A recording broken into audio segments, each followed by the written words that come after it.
Liverpool wana imani kubwa kuwa wana nafasi nzuri ya kushindana na Arsenal the Gunners kwa Bayern Munich katika mbio za kumsajili mchezaji wa Paris Saint-Germain Badil Bakola. Nyota huyo anaendelea kuvutia vilabu vikubwa barani Ulaya baada ya kuonyesha kiwango bora akiwa na timu ya taifa ya Ufaransa, ambapo alichangia mabao 4 katika michuano ya kombe la dunia.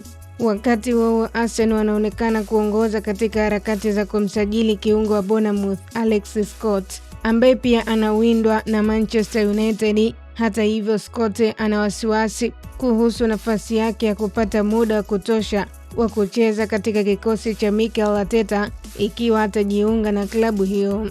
Licha ya Arsenal kuonesha nia kubwa, taarifa zinaeleza kuwa Alex Scott angependelea kuhamia Chelsea. Bournemouth tayari walikataa ofa ya pauni milioni 64 kutoka kwa Chelsea, lakini Blues bado wanaendelea kufuatilia kwa karibu uwezekano wa kufanikisha usajili huo. Kwa upande wa Manchester United, nahodha Bruno Fernandes ameweka wazi kuwa anaendelea kujitolea kwa klabu hiyo na hana mpango wa kuondoka. Mazungumzo ya kuongeza mkataba mpya yanaendelea, jambo linalowapa mashabiki wa United matumaini ya kumuona akiendelea kuiongoza timu kwa miaka ijayo.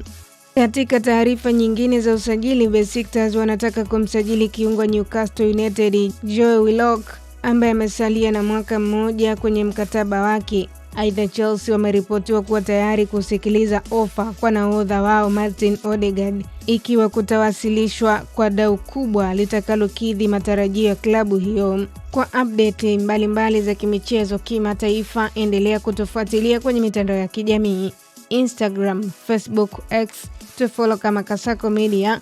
Usisahau kusubscribe na ubonyeze alama ya kengele kwenye YouTube channel yetu ili uwe wa kwanza kupata taarifa mbalimbali. Jina langu naitwa Official Diaga.